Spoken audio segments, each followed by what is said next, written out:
like, he was straight out of the 80s, dude.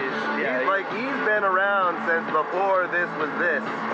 You know, like he was doing house before house was house. He was doing it when it was still cottage. Yeah. Cottage industry. You know what I'm saying?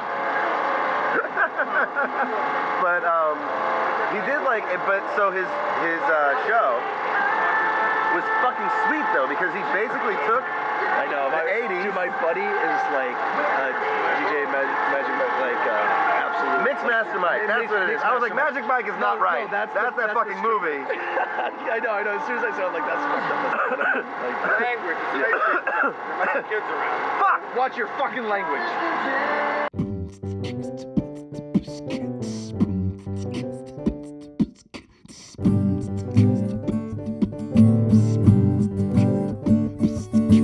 Ice cream, adventure, good times, right around the bend. Ice cream, adventure, come on and join me now, my friends. Let's go party with the milkshake guru again. For the ice cream adventure.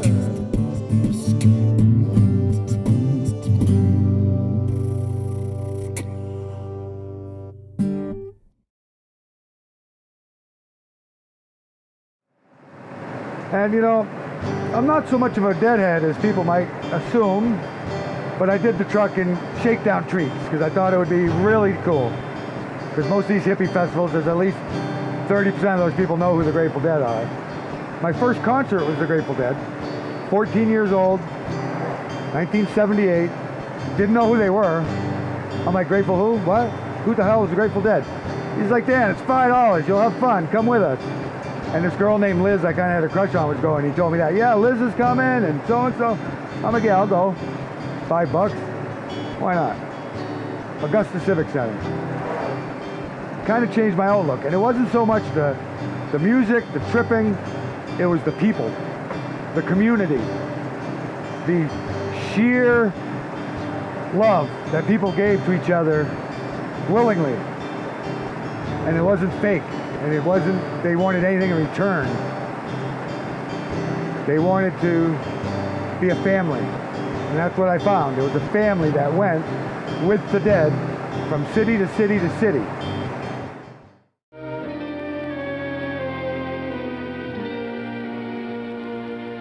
Milking can wait. This is paradise. Gazing at all your charm. Working's a false alarm. Working can wait. Have all of you for an orange float? I suppose you could. All right. I better assume the position then, shouldn't I? Yes, I'll keep you going. I've been sending as many people your way. Oh yeah, we appreciate it. I sent this little guy to you too. He wanted a root beer float. Huh? This guy, so I sent this guy over here. He wanted a root beer float. He was sick with the next Oh my God, we were up there and he ran the whole way from up there. Yeah, when I street start. That was When I used to do the root beer kids like that, they chased me down the street if I didn't see it. Literally. How was the root beer float?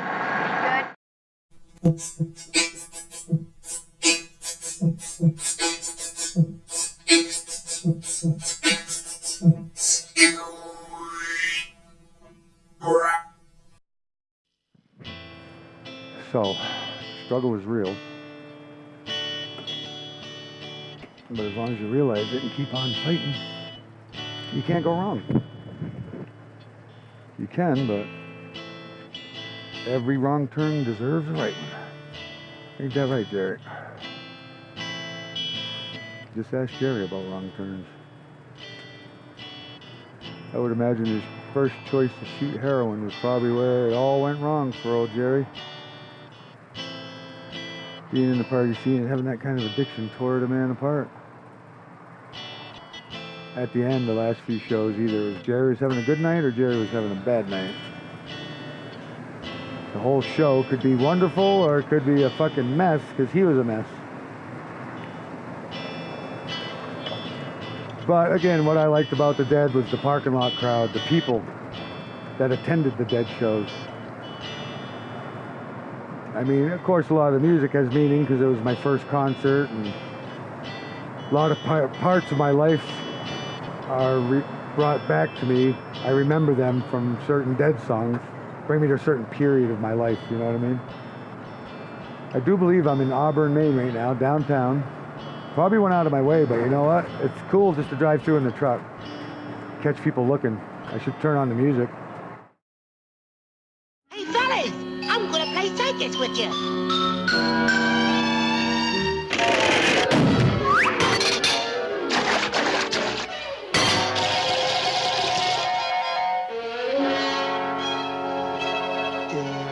Could I play circus with you boys?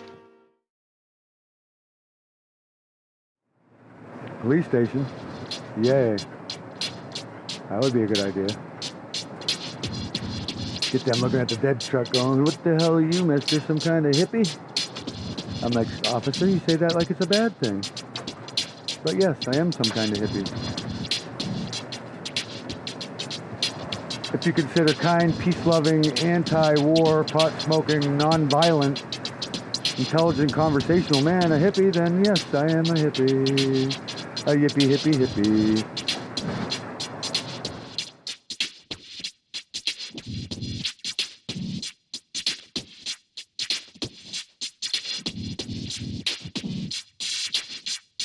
First time I've been booked like every weekend in July.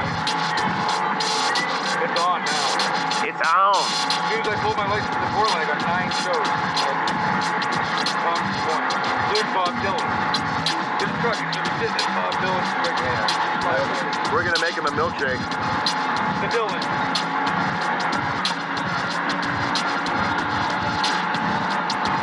And who is that you got on film asking about? Michael Franti. Oh, Michael Franti. Yeah, Michael Franti was walking around. Fucking ginger on board. Yeah, right. And he just straight up, I was like, hey, how you feel? He's like, he straight up did a spot for milkshakes. He's like, come on.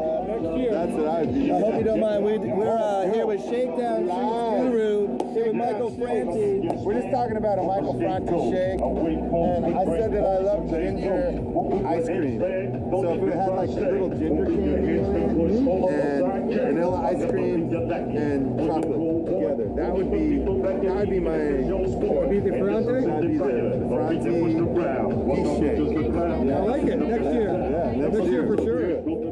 So if you're coming out to, where are we out today? What's the name of the place? Thompson's Point. Thompson's Point here at Portland, Maine. Make sure you come, check out the milkshake. They've got heavenly milkshakes. How many varieties? 34 flavors. 34 flavors. And then, Well, thank you for giving us a shout out. you know, they can also do infinite combinations. Let's just do the math. Oh, I know. 34 times 34 is 729,629,061 flavors.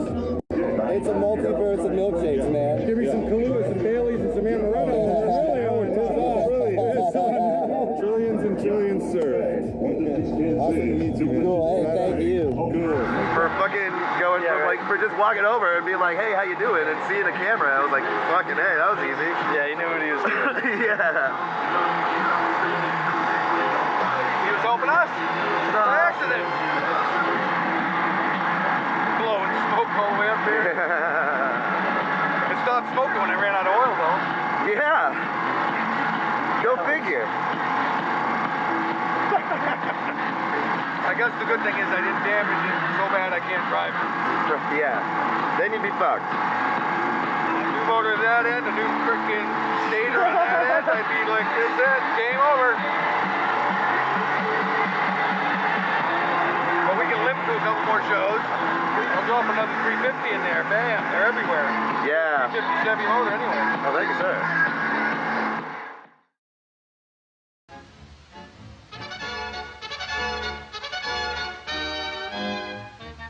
Hey, Pop, where's everybody going? We're all going south. Groundhog says a terrible blizzard's coming. Go on. That guy don't know his shadow from a hole in the ground. You'll freeze to death if you stay here. And you won't have any food either. Don't worry about me. I got plenty of food. And right now, I'm going swimming.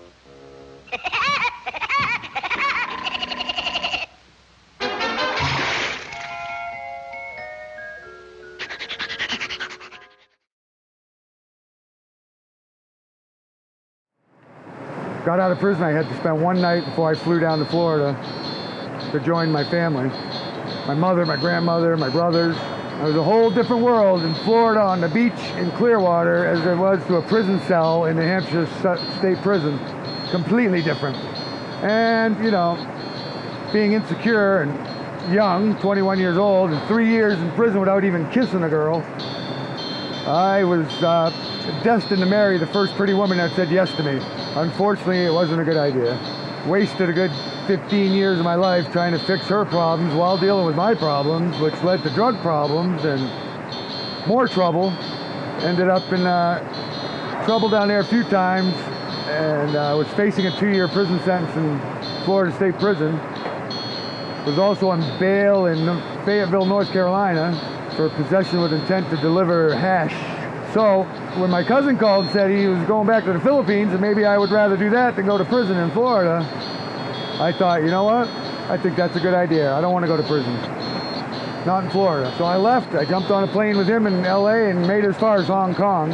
Bartended there for a year, a little over a year. Joe Bananas. Go Bananas at Joe Bananas. I turned into quite the barman there. I was spinning bottles, catching shot glasses behind my back, making good money. Got fired from that job, and they called me a month later and asked me what it would take to come back. I'm like, what do you mean? They're like, well, we transferred the manager that fired you, and so many of the regular guests are asking where the American bartender went. So I named my price and they took me back. I finished up my year there, lost my original passport. My temporary passport expired and I couldn't do anything about it. I had to come back to the States. Thought my wife would stand by me while I got this shit straightened out. Thought, well, I'll have money for a lawyer if I bring back a couple kilos of hash, which is only $50 a kilo in China and $200 an ounce on the streets of Florida. So I thought, 1 kilo I can buy a good lawyer and maybe not do this time. Unfortunately, the bail bondsman caught me. The police recovered the hash in a hotel room.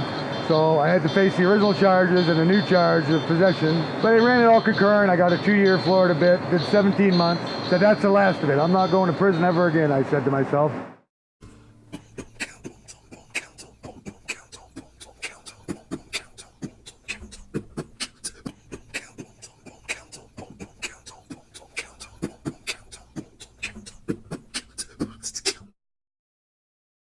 Fourth of July weekend. Kind of cool though, we had like our own fireworks display right above us. They were setting them off like 50 feet away, so it was like our own private mini fireworks display. It wasn't a grand thing like you'd see at a big city fireworks event, but they spent a few bucks and it was an intimate evening of fireworks and fornication, frolicking and fun, spongins and spunions and sponges.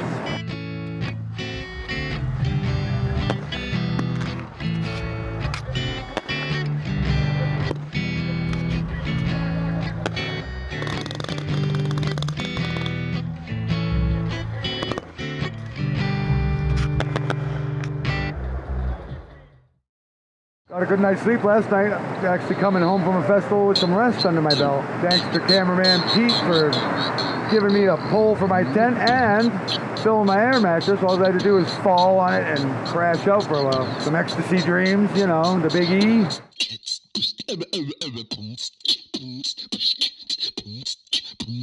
Great property that guy John has though. 700 acres in the middle of nowhere. God, what I wouldn't give for just a piece of that. That's what I was trying to buy, a tenth of that. 7 acres on a river. And I thought the truck was sold.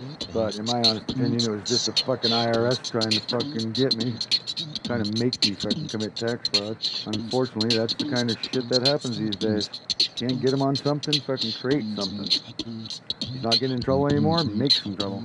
Quit selling drugs, get him for tax evasion. But, you know, if I'm going to end up in prison the rest of my life, I'm going to have to do something wrong, ain't I? And I just don't feel like doing anything wrong anymore. I feel like giving back. One smile at a time, even, you know?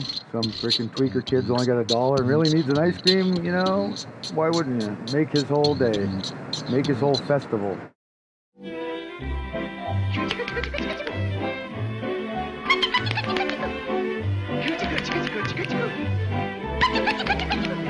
Coochie, coochie, coochie, coo. Coochie, coochie, coochie, coo. Running around, finally got divorced from the wife and hooked up with another crazy bitch, because that's what I seem to attract, crazy bitches. Good woman, but the drugs were a problem, you know. Ended up in New Hampshire a few times, back and forth, and started a satellite business with my mother after running away from that girl to get away from the crack problem in 1996. Drove right into the blizzard of 96, didn't even know it was there. Bald tires on my, what was I driving? A Dodge Prospector SUV. Bald tires in Florida because it don't snow. U-Haul trailer packed full of everything I could fit in it. Sliding sideways down the highway, about 50 miles an hour, almost wrecked it. Barely got the trailer back straight behind me and said, I better stop. Now, I'm running from a crack problem, a fucking insecurity problem, an emotional problem, a relationship problem, and I just found a Motel 6 off that exit with a little Chinese restaurant, had something to eat, a couple cold beers. Met this part Indian woman. She spent the night with me on a couple hits of LSD we both took. I had an emergency 10 strip, and she said, if you do, I'll kiss you. Well, she was so fine, I went out and dug in that U-Haul, so I got to the front of it to find my stash box. Pulled out that 10 strip, and we each had a chunk of that. And I swear to God, that one night with that one woman took away all the pain and misery I had inside me for my whole life. She reached me because I was, you know, under the influence of LSD, which will open your mind quite a bit if you let it. And she got inside me and told me that I wasn't the piece of shit I thought I was, you know? And I left there. She was heading to Florida, I was heading north with a whole new attitude on who I was and what I could do.